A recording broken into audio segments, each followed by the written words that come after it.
Hello, my friend. Welcome to your sleep story. My name is Stephen Dalton. I'm an Irish storyteller, and it's my great privilege to be the voice that you listen to as you go to sleep tonight. Tonight we will visit the Village of Happiness, or maybe a better name for it is the Village of Contentment. I let you decide. But one thing I know about this village is that it's not magical, and it's very much a village of this world that we live in. But it's a special little village, because in this place, people are living their lives in a way that makes them more happy. I won't say any more. You can listen to the story and see what I mean. One small thing, if you'd like to see my monthly update videos where I talk about my own life, you can support me on Patreon. The link is below this video. Okay, let's do the relaxation session now, which will take a few minutes before tonight's sleep story. I'm going to count down from 10 to 1, and as I do, allow yourself to let go more and more. 10. Feel the support of the bed beneath you, or the floor, or whatever surface you lie upon tonight. And beneath all of that, feel the support of the earth, our home. From the earth we receive a constant support. And as you become aware of that feeling of being supported, see if you can let go a little more now.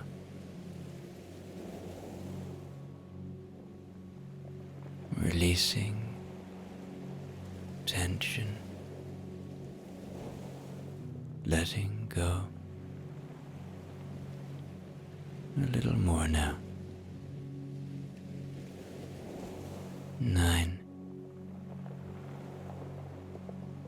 Feel into your body. Where are you still holding? Where do you feel tension? Maybe you feel pain. Maybe it's in your feet, in your lower legs,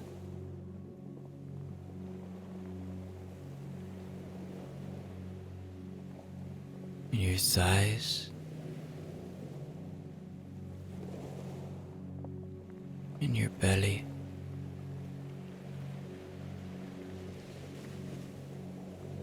in your chest.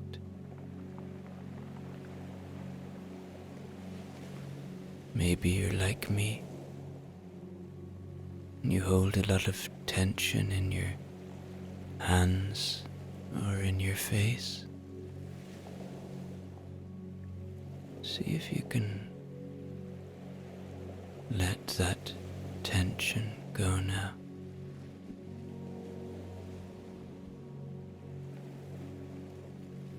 Just by becoming aware of it, we can ease the tension. 8. You are safe. Allow my voice to be an anchor of safety tonight, to be a friend. Know that my voice will only ever take you to safe places, and allow that fact, that feeling of trust, to enable you to let go a little more now. 7. The day is done. Whatever has been, has been. Whatever will be, will be. Whatever thoughts you might be having, know them for what they are, just thoughts. Don't judge them, positively or negatively. Know that they are not you. They are a symptom of being a human. And as they arrive, see them, but there's no need to follow them. Watch them go, floating away like leaves on a moonlit river, or clouds passing through a starlit sky. 6. This is your moment. This is your time. You deserve rest. We all do. So as you move deeper and deeper towards deep rest tonight, know this: you deserve this rest as much as anyone else. 5. Peace lives within you. It is always there. It is a constant friend. A constant presence. It's just waiting to be found, waiting to be felt. See where you can find your peace tonight. 4. Perhaps allow a little gratitude now. Gratitude for the simple things, for this moment of peace, for the shelter you have tonight, for the breath in your body. 3. Begin to engage with your imagination now. Begin to see a beautiful little village, far away from all that you know. It has a wonderful little square, and it's not far from the beach, so you can hear the sea, and behind it are beautiful tall mountains. 2.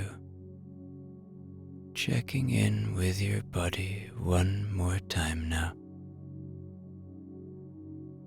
Your body has worked hard for you today. It's time to give it rest. And 1.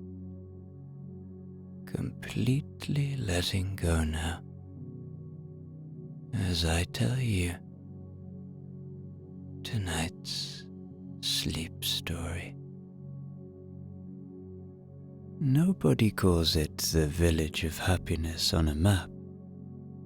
On paper, it has a name as flat as a grey pancake. The kind of name you'd drive past without even noticing. The kind of place you might think has a garage and 2 roundabouts. But to the people who live here, and to anyone who has ever stayed long enough to breathe its air, it's always been the Village of Happiness. No signposts, no brochures, no fuss about it. Just a quiet agreement that the title fits. So let's venture to the Village of Happiness now and see it on just another average, happy day. The village wakes up slowly, as though the whole place has decided there is no sense in rushing. Curtains are tugged open one by one. Doors click back on their hinges, and the smell of toast makes its way out into the lanes. You might hear a kettle whistle, or the thump of boots on a doorstep, but that's about as noisy as it gets. Even the dogs seem to bark in a friendlier sort of way here, as if they know there's no hurry.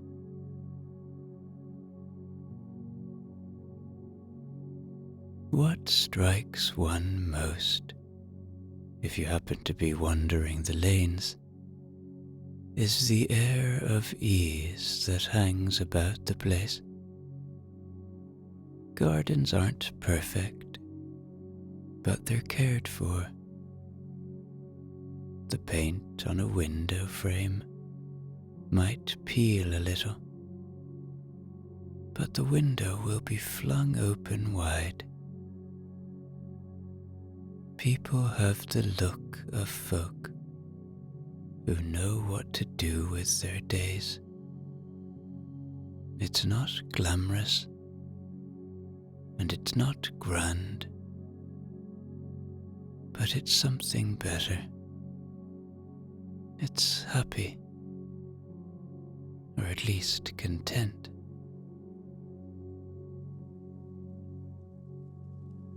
The village square is small, but it holds the heart of the village.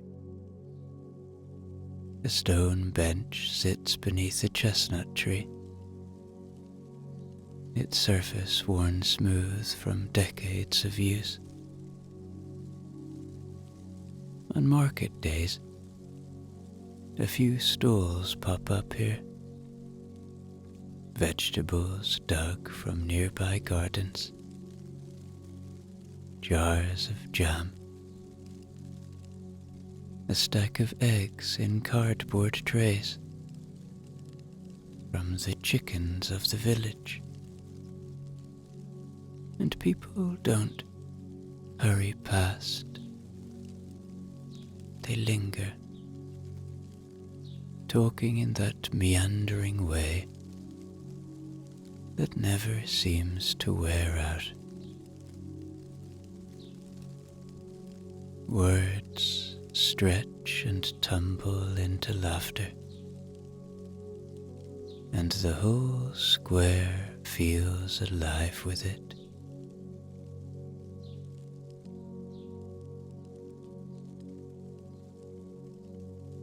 Further along, a narrow lane twists between cottages, their gardens nudging up against one another.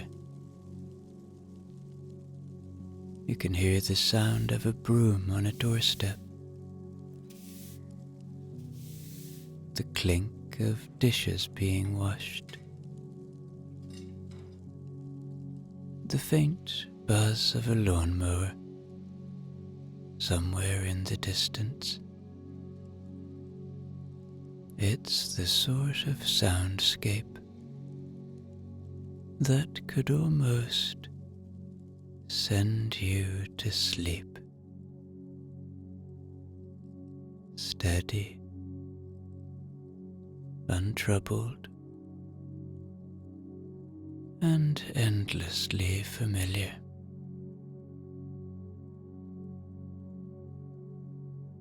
Even the air feels different here. There's a kind of softness to it, as if it has been filtered through hedgerows and kitchen windows before reaching whoever is taking a breath. And as one breathes in here, you would catch a whiff of bread or roses, or the faint tang of wood smoke if someone has lit their fire a little early. Every breath is a reminder that life, at least in this corner of the world, is something to be savored.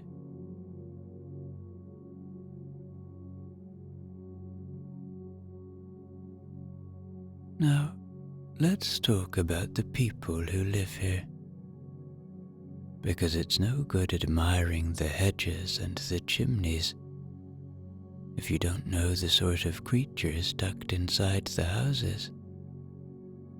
And these creatures, these villagers, are a curious lot. They are not drifting dreamers or half-asleep dullards. Oh no, they are deliberate. They decide. They know what makes them tick and what makes them miserable. And they do their very best to stick with the first and chuck out the second.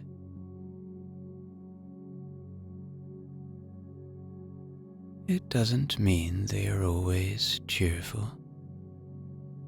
Of course not. They bang their thumbs with hammers. They grumble when the milk sours. They sometimes quarrel over whose turn it is to sweep the step. But, and here is the important bit, they have an air of satisfaction about them. A look you don't often see these days, as though they've quietly figured out a few things about living, and they aren't in any hurry to forget them. Take the Johnsons at number 3, a tidy little house with blue shutters that flap open each morning like the wings of a bird. 6 months ago, they dragged their television up to the attic and slammed the hatch. And you know what? They haven't been the least bit sorry since. While the rest of the world sits hunched over glowing screens, monitoring the news on the other side of the globe. The Johnsons are doing something far stranger and far happier. Mr. Johnson paints. He paints whatever sits still long enough. A teapot, a gate, a patch of sky. None of it's perfect, and that's exactly why he loves it. The kitchen walls are all filling up with crooked apples and slightly lopsided sunsets. Mrs. Johnson, meanwhile, has dusted off an old piano book. She hammers away each afternoon, spluttering out tunes that come in fits and starts. Sometimes she bursts into giggles when her fingers land in the wrong place, and the sound of it floats right out the window. If you linger at their gate, they'll come out to chat, and you'll see it in their faces. They're not weighed down anymore. Not because life is suddenly easy. It isn't. But because they've stopped letting so much nonsense inside. And that, in this village, counts as a very clever sort of happiness indeed.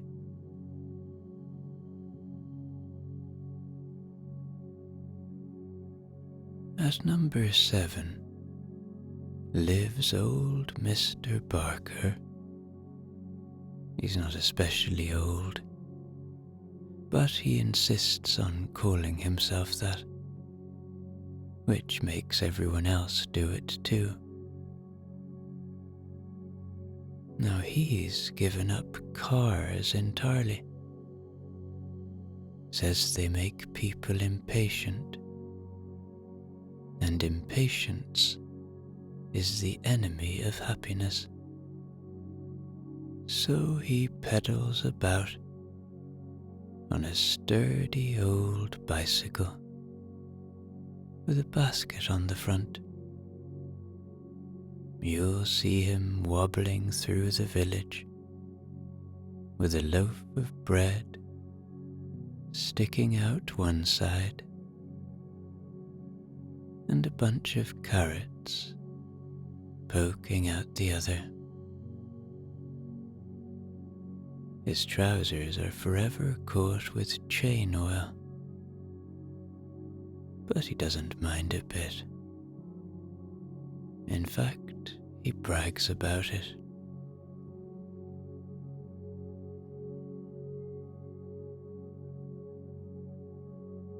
A little further along, in the cottage with the bright red door, lives Mrs. Penelope Wilton.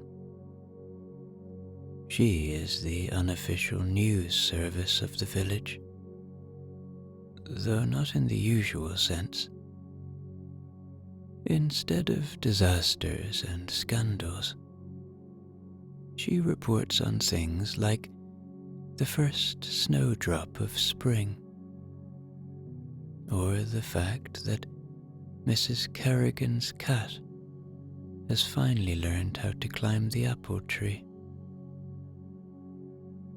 Every morning, she pops in to Fred the baker's shop, not just for bread, but for a natter. The two of them stand there in a cloud of flour, talking about robins and jam recipes, as though the fate of the world depends on it. And perhaps, in their little corner, it does.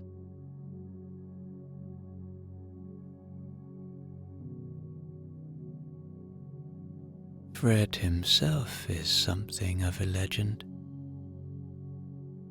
He rises before dawn every day, covered in flour before most people have even opened an eye. You'd think he'd be tired of it, but no. He claims kneading dough keeps him stronger than any gym could. Customers often linger after buying their bread, partly because the loaves are so good, and partly because Fred makes everyone feel as though they're the most important person in the room.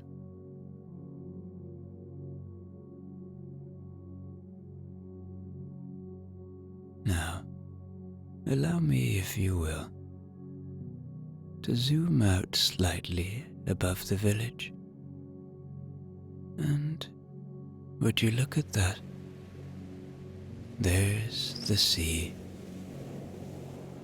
Not miles away, not very far at all, but a short, honest walk from the square. A ribbon of pale sand, stitched to water so clear you can see the stones on the bottom. Behind it, the land heaves up into proper mountains,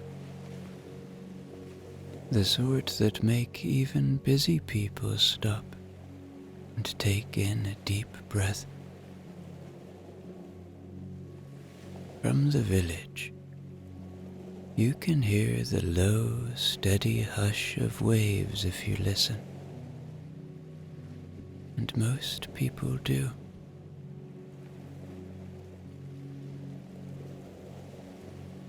At first light, a pair of trainers patter down the lane. That'll be Jude and Anna, young, sharp-eyed, and maddeningly punctual, while the rest of the village stretches and yawns. These two have already laced up, locked the door, and set off at a brisk trot, arms swinging like metronomes that refuse to lose time. They don't consult apps or argue with forecasts. They run because they decided to, and that is the beginning and end of it. They pass the chestnut tree, duck the postman's cheery wave, and hit the footpath that drops to the shore, where the air turns salty and alive.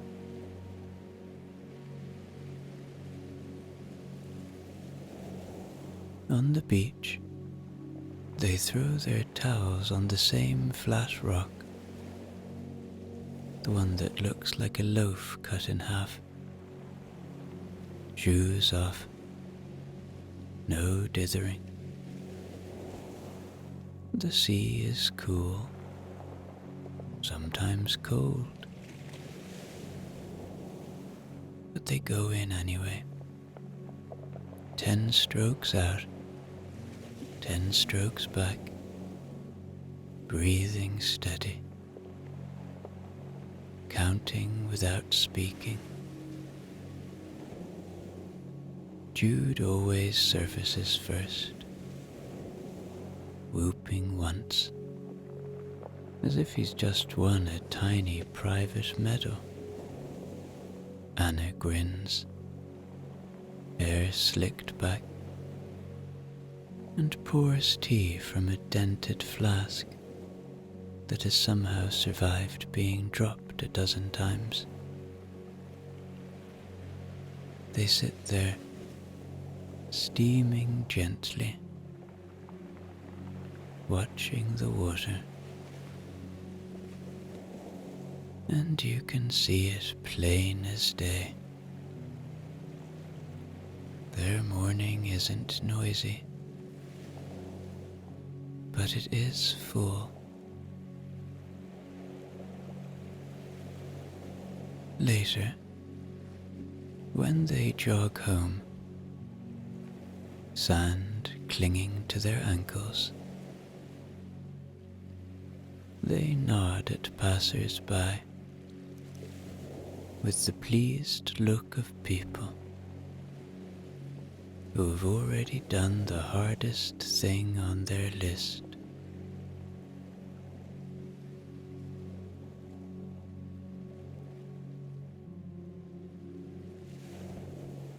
Not far away, a family sets off towards the foothills with rucksacks that bulge in funny places.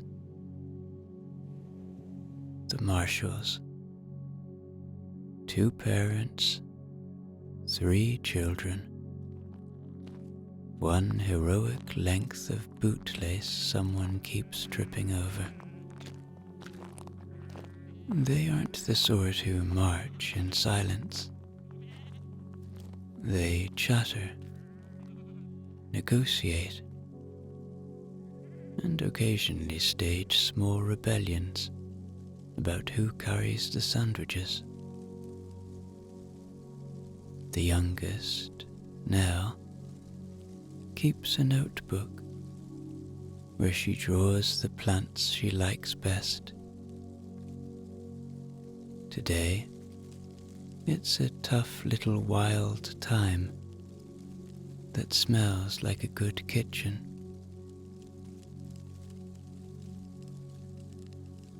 Her brother Sam is in charge of the map, which he holds upside down at least half the time, and their older sister Ruth pretends not to care, but secretly counts how many switchbacks they climb. They stop to look at beetles, to watch a hawk hang in the air, to decide whether that cloud looks more like a sheep or a steam train. By midday, they're sitting on a rock, eating cheese and bread, legs swinging, faces pink with effort and pride.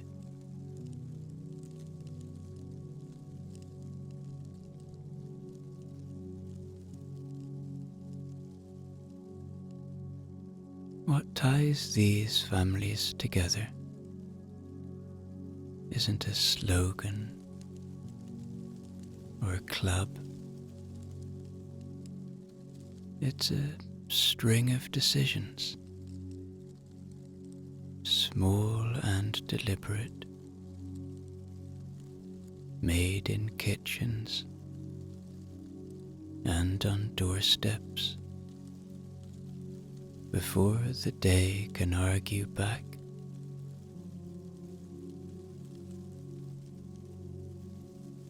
The runners run because it sets their heads straight. The hikers hike because the mountains are there, and sandwiches always taste better outdoors. And we'll check in with them later on again. But for now, let's return to the heart of the village. The square is livelier now, the morning drifting towards noon. Fred's bakery has a queue that snakes out the door, though nobody calls it a queue here. It's more of a rolling conversation. People leaning in and out, chatting, laughing, forgetting whose turn it is, until Fred himself points at them with a flowery finger. Nobody minds the wait. In fact, half the pleasure is in standing there, catching up with whoever happens to be next to you.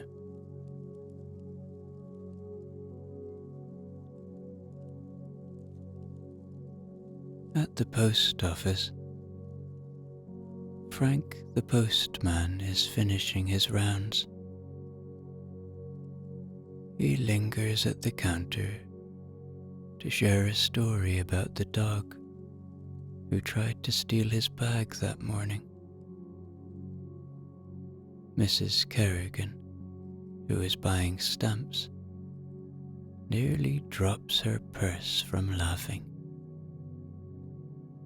The scene would look dull to anyone in a tearing hurry, but here it's entertainment, the kind that costs nothing and leaves everyone smiling.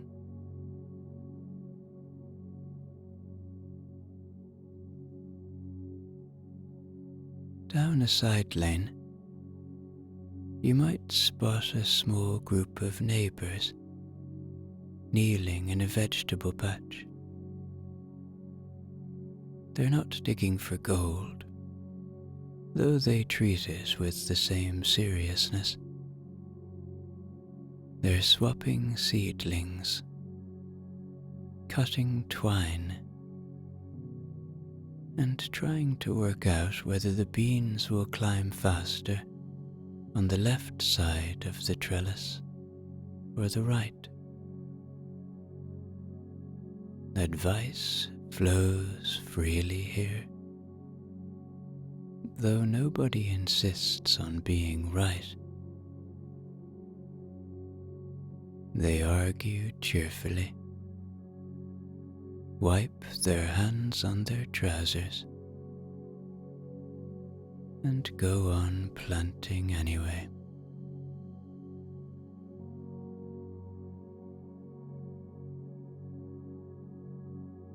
A cart rattles past, stacked with apples so red they look painted. The farmer tips his cap, and a few children trail behind, daring each other to pinch one. He lets them, of course, though he pretends not to notice. The apples end up being shared on the steps outside the library. Everywhere you look, the village hums with this sort of thing. Tiny encounters, shared jokes, work that feels lighter because it isn't done alone. You could miss it if you only gave the place a glance. But if you linger, really linger,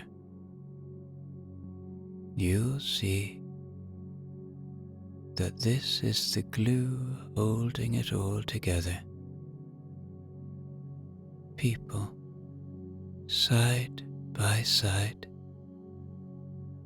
making life a little better for themselves and each other.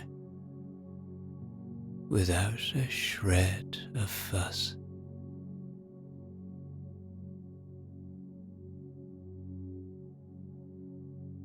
Now let me tell you about the library.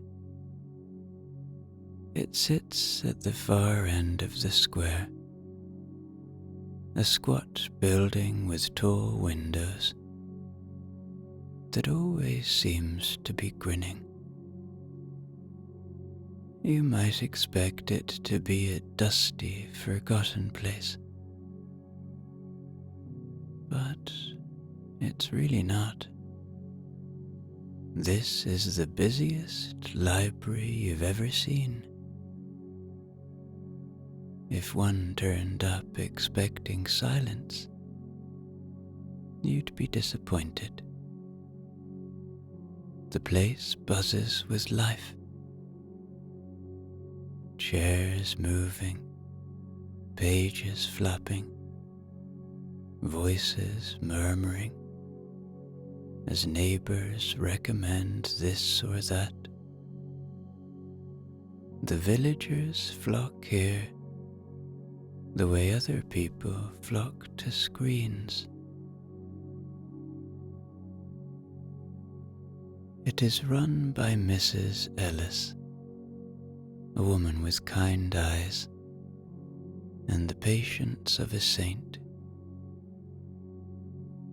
She looks like someone who has read more books than you could carry in a wheelbarrow, and still wants more. Her desk is never tidy. Piles of returns, slips of paper, a mug that seems to refill itself with tea. Yet she never loses track of anything. If you ask for a book, she'll march straight to the right shelf, reach between two fat volumes, and pull it out as if she's been waiting for you to arrive.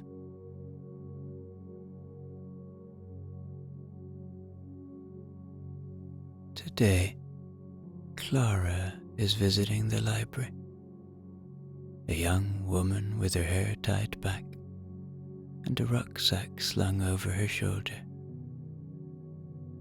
She's been coming to the library since she was a child, and Mrs. Ellis greets her the way you might greet a niece or a neighbor's daughter you've known all your life. Clara sets her bag down and leans on the desk, her eyes already scanning the piles of returned books. "I finished the one you gave me last week," she says, almost breathless.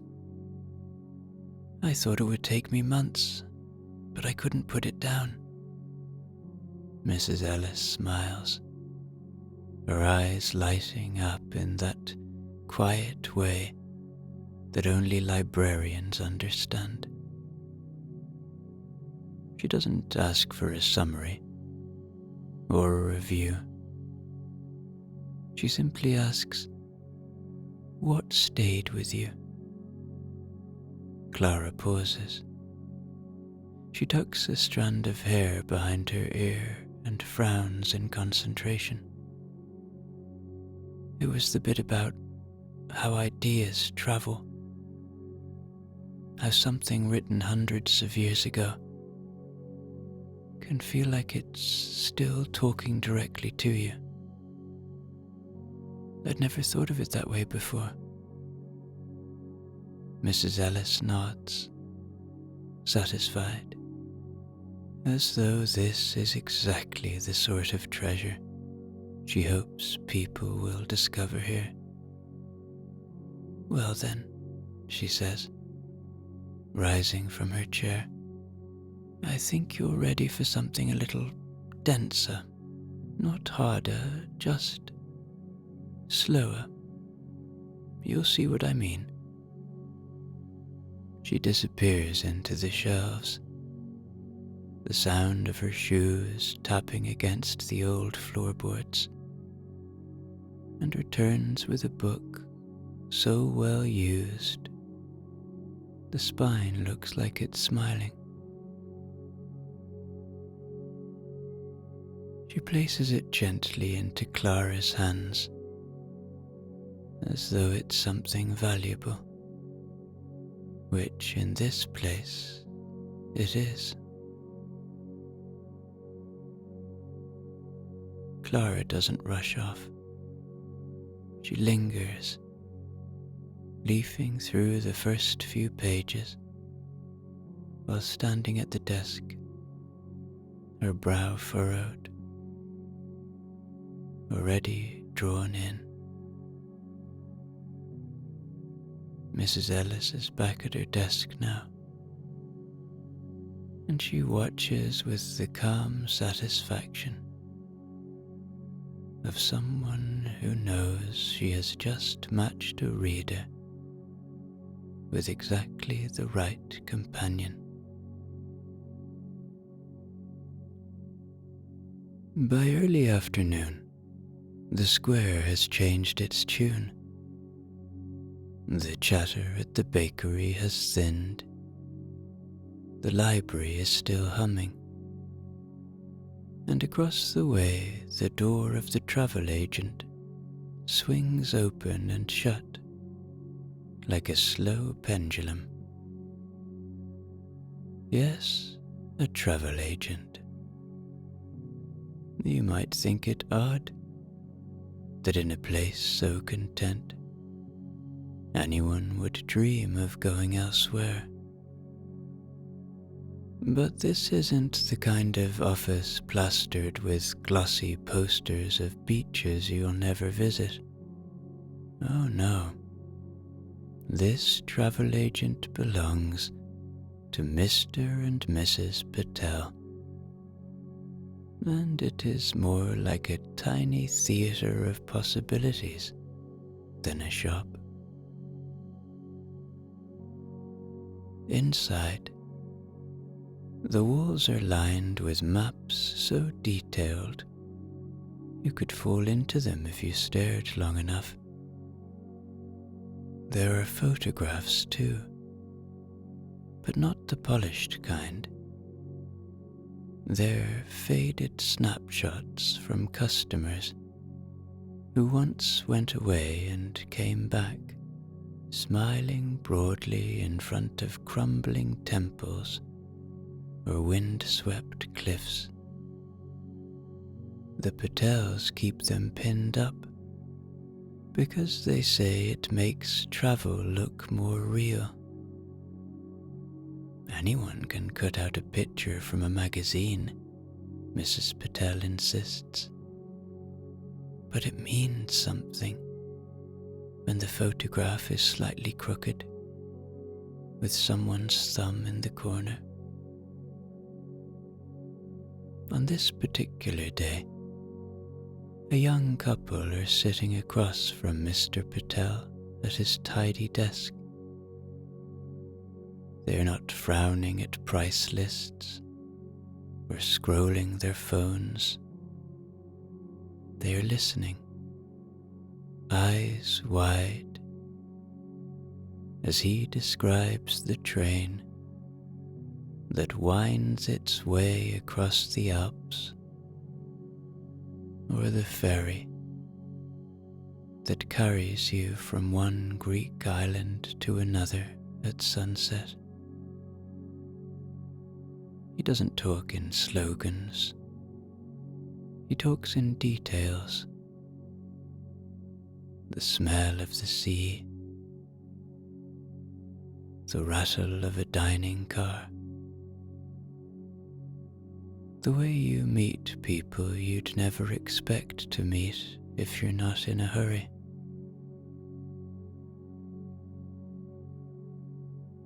The couple nod, making notes in a small notebook, as though they are planning not just a trip, but a memory in advance.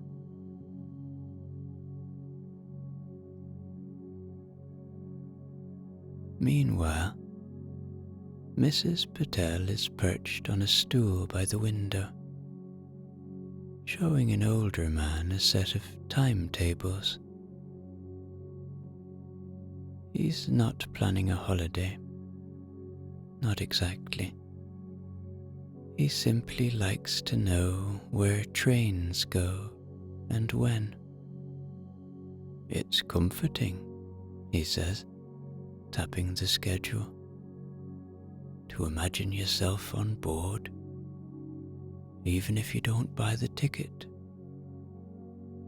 She doesn't laugh at him or dismiss it.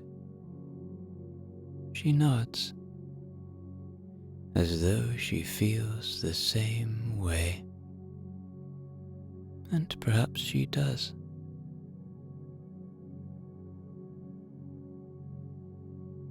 For the villagers, this little office is not about escape. It's about curiosity. It's about stretching the mind just far enough to remember this world is wide. And then, if you wish, returning home with fresh eyes. That's why the door keeps swinging, and why the Patels have a waiting list longer than you'd expect in a place that looks, at first glance, like it already has everything it needs.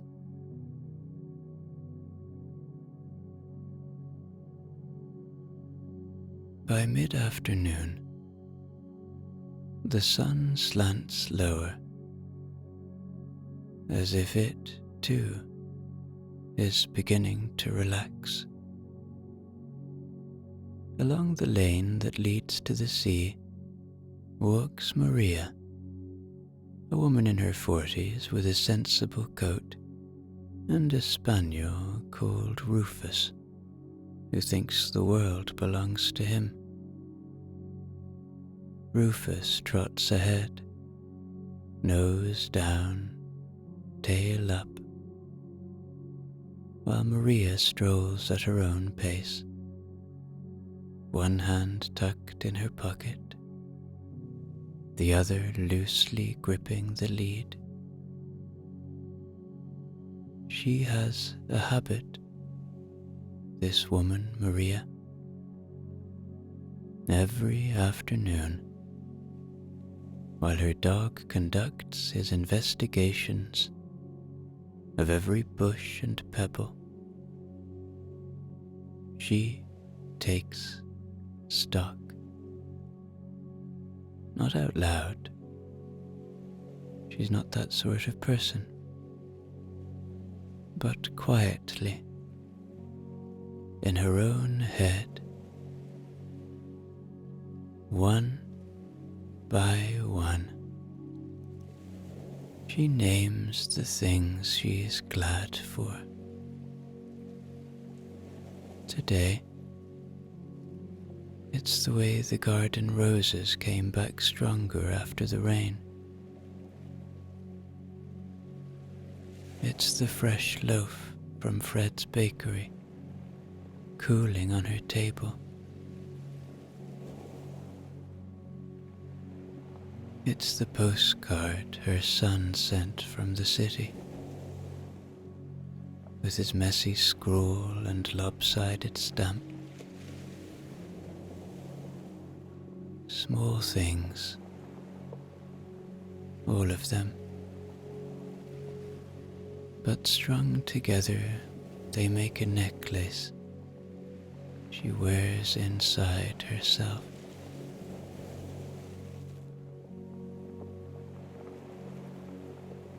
By the time she reaches the beach, the tide is pulling back, leaving ribbons of wet sand that glisten in the light. Rufus charges after gulls he'll never catch, barking furiously, as though he has a chance. Maria smiles at the sight, tucking away another little bead of gratitude. This dog, this hour, this place.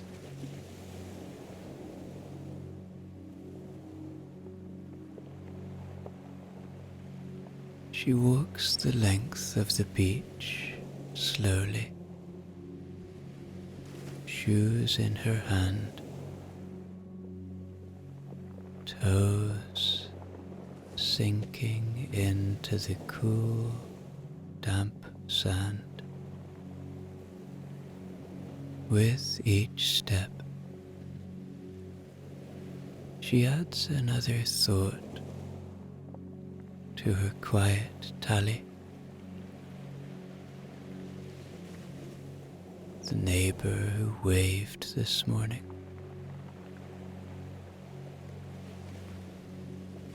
the warmth in her husband's voice over breakfast,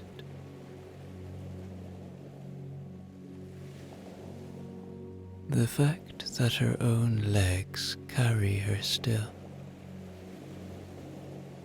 steady and strong.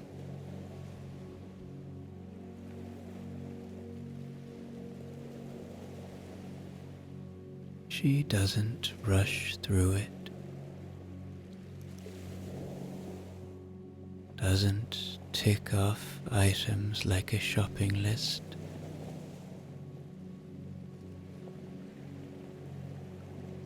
She savors them.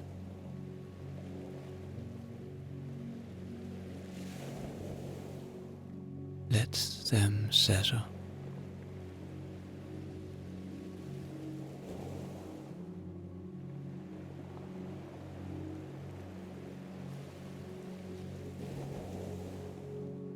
And before she turns back, Rufus panting and satisfied at her side, she notices her shoulders have dropped. Her chest feels wide, and she takes some deep breaths in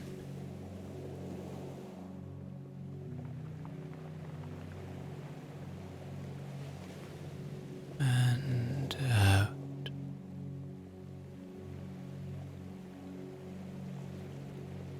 In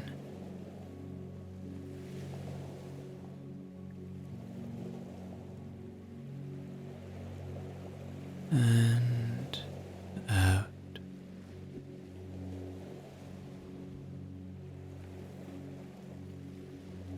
And in this moment, she knows, without needing to say a word to anyone, that she is lucky, and that in this village is one of the cleverest habits of all.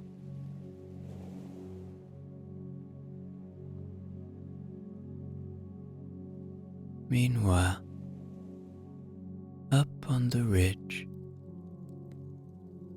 where the air is thinner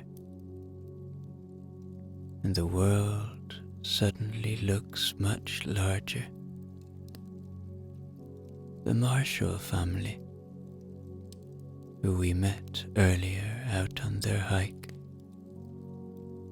have finally reached the top. Their boots are scuffed, their cheeks flushed, and their rucksacks lie in a heap like tired dogs.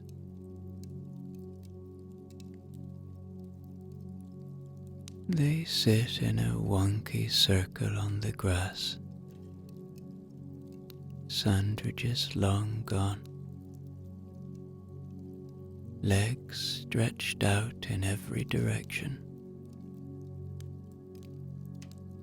Behind them, the mountains fold away into shadows, and below them, the beach glitters.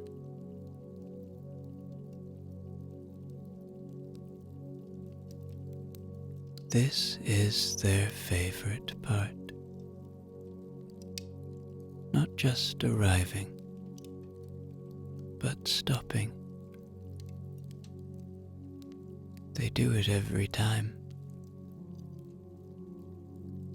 No phones, no distractions, no rushing back down. Just a circle and a chance to talk.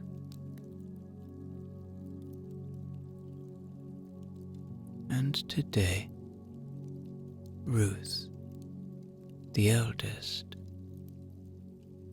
talks first. She wants to continue the family tradition of sharing with each other what they appreciate about the other. She looks at her brother Sam and says, with a grin,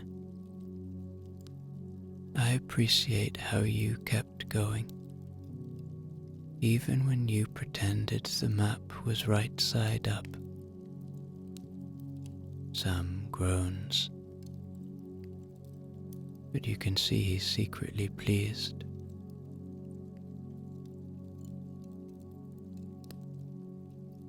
Now, the youngest swings her legs and blurts out, "I like how Mum always lets me stop to draw plants, even when we're meant to be walking." Her mother laughs and ruffles her hair, while the others nod, because it's true. And because everyone enjoys Nell's notebooks later on.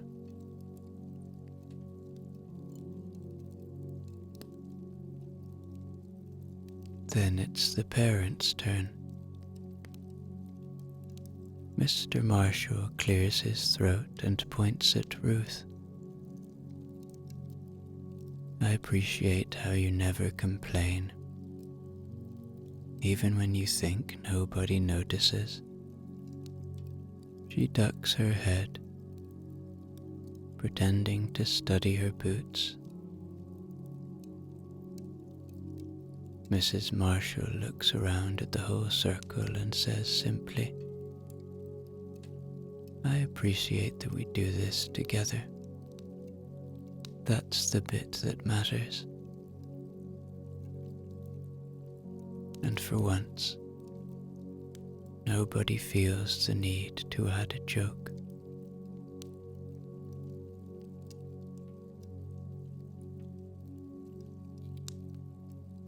They sit there for a while in comfortable silence, chewing on the words the way they once chewed their sandwiches. The view spreads out in front of them, wide and beautiful and unbothered, and each member of the family, in their own quiet way, knows they'll carry this moment back down the mountain like an invisible souvenir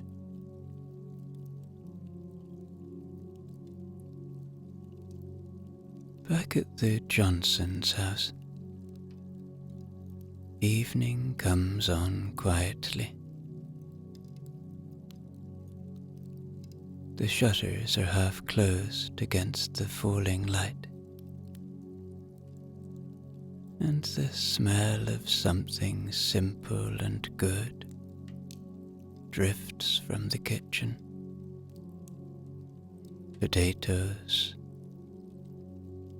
a stew bubbling slowly. Nothing fancy, but exactly what the day requires.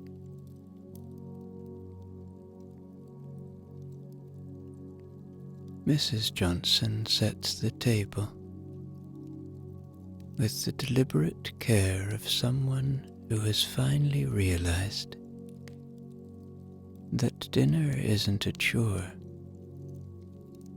but the anchor of the day. She hums as she moves about and feels peaceful in this moment.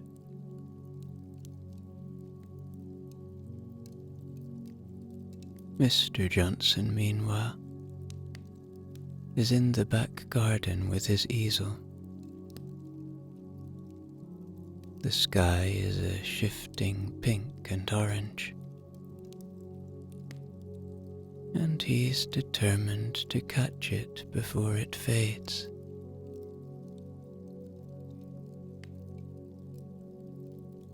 He works quickly, almost in a rush, dabbing the brush with the sort of concentration usually reserved for crossword puzzles. The result is, to be honest, a little wobbly. Colors bleed, the horizon leans, but there's joy in it, and that's what counts.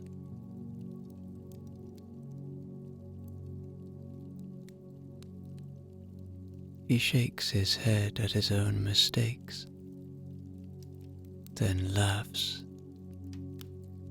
because the mistakes are half the fun. Later, they eat together at the small wooden table. The day's efforts scattered around them. A half-finished painting, propped by the door, a piano book waiting on the sideboard. They talk about ordinary things, the roses in the garden, a neighbor's new puppy, whether or not the stew could use more salt. They don't hurry. The world outside might be speeding up, but in here, time has learned how to slow down.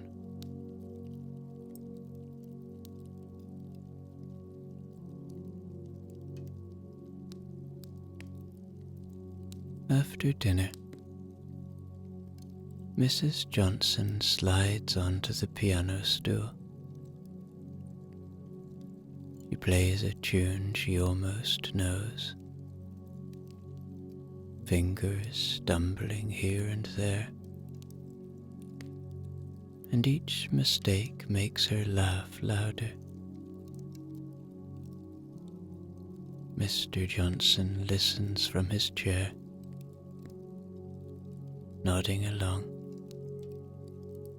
as if she were giving a grand concert in a great hall. When she finishes, He claps solemnly, and she bows like a performer. Then they tidy the kitchen, fetch a pot of tea, and settle into chairs with the gentle satisfaction of two people who have discovered that happiness doesn't shout. It's a quiet, subtle friend.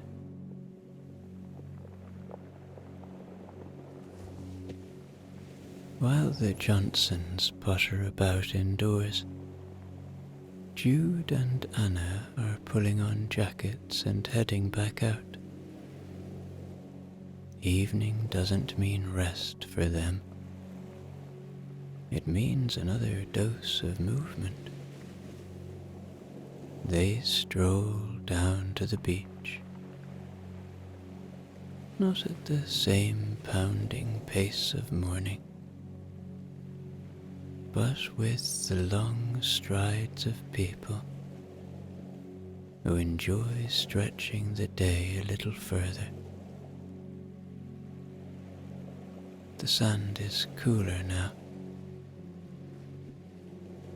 The air salty and sharp, and the sea glints under the fading light.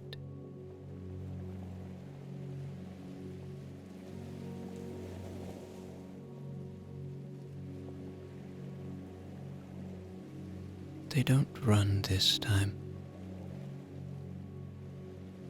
They walk the shoreline, side by side, Anna carrying that same dented flask with tea inside. They sip, trade glances, and sometimes stop to skim stones across the water.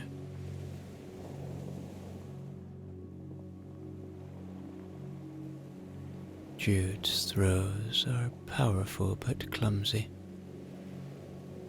His stones often dive straight down with a plop.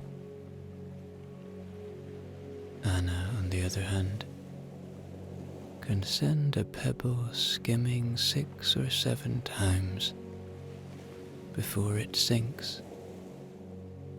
She teases him mercilessly, and he pretends to be offended, though he's not. The laughter hangs in the air longer than the stones do.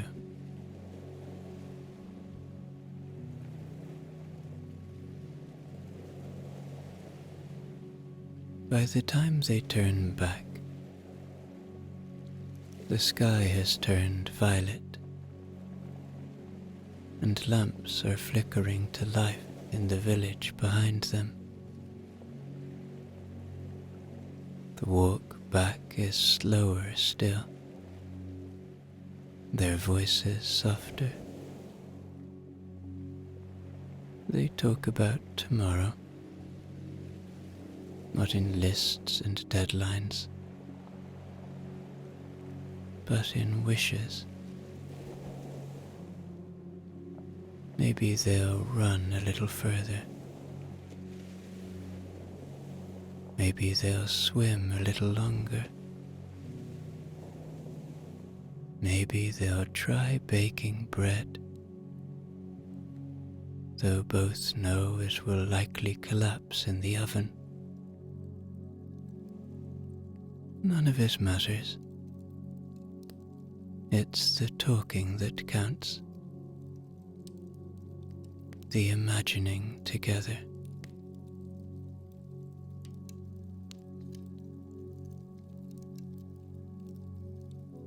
At home, they eat something simple. Soup bread, olives in a chipped bowl, then sprawl on the rug like teenagers, books in hand, fire lit. They read in silence, occasionally nudging each other to share a sentence aloud. Outside, the village of happiness is settling into its own rhythm. But here in their cottage, the rhythm is theirs alone. Steady, chosen, intentional.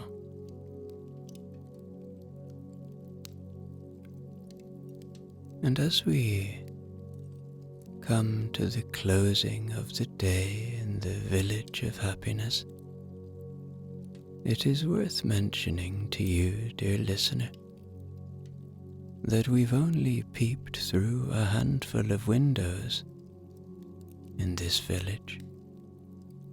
A handful. There are dozens more, and each one hides a story of its own. I didn't even tell you about the Thompsons, who have supper in their garden every night of summer. They light lanterns, pass round a jug of lemonade, and declare the whole affair a festival, even if it's just the four of them with crumbs on their laps. Nor did I mention the Carters, who keep chickens that wander in and out of their kitchen as if they own the place. The children scatter feed across the yard, shrieking with laughter when the hens dart and flap. And Mrs. Carter insists the eggs taste better for the noise. He's probably right.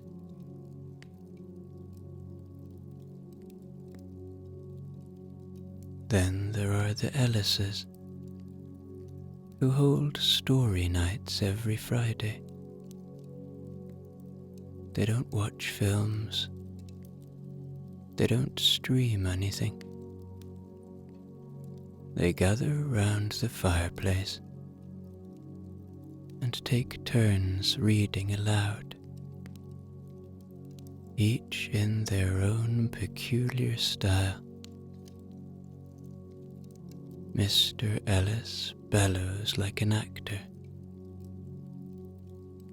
while his daughter whispers as though the whole world must lean in to hear. Their neighbors sometimes drift over to listen, and nobody minds if the plot meanders or the chapters are skipped. I should have told you, too, about the widow Mrs. Green, who walks the same path each evening at dusk, with a basket on her arm. She leaves fresh bread at whichever door she thinks might need it most that week, almost anonymously, though of course everybody knows it's her. They just pretend not to, because that's the game.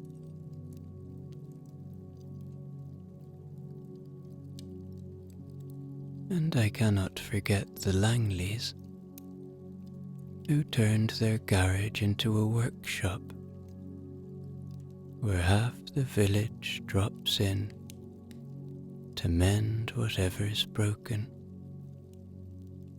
toasters, chairs, bicycles, radios.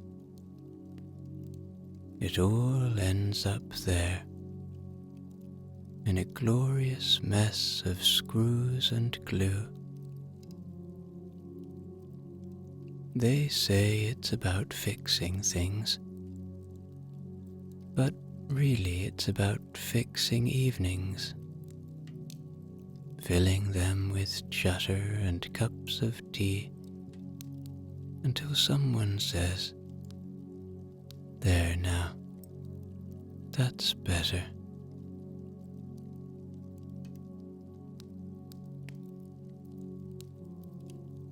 So you see, what we've glimpsed is only a little fraction of the village of happiness. The village is full of such pockets of intention. Ordinary people, choosing their own peculiar brand of contentment. And if you could see them all at once, all the lanterns, the laughter, the dogs, the books, the mended chairs, and the eggs still warm from the hens, you'd have no doubt why the place is called the Village of Happiness. And now, it's time for everyone in the Village of Happiness to move toward sleep. The sky is dark and clear, sprinkled with stars that seem almost close enough to pluck. A hush settles on the square. The last lamp in Fred's bakery flickers out, and the streets grow still.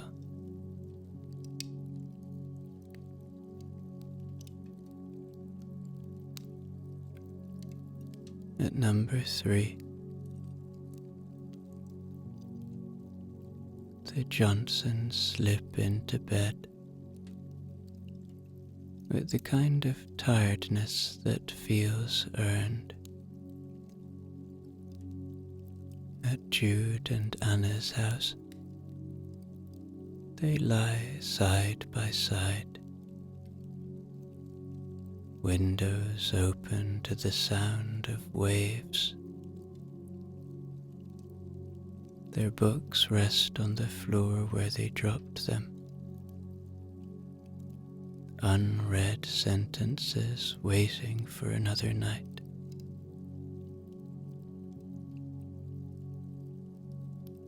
Further up the lane, Maria whistles softly for Rufus, who curls himself into a ball at the foot of her bed. She closes her eyes, her mind still warm, with the little tally of gratitudes she counted on the sand.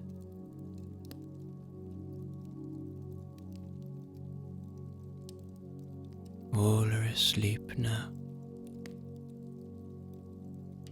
all feeling the calm that drifts through this place. And so, as we close this story, you might ask, why call this place the Village of Happiness? And why talk about it at all? Because in this noisy world, it is something rare. A place where people come together and decide quite deliberately to live a little differently, to choose what nourishes them instead of following every flashing distraction that leaves them emptier. They are not perfect, not always cheerful, but they are awake to what matters. And in a world like ours, that is exceptional. That is worth holding close.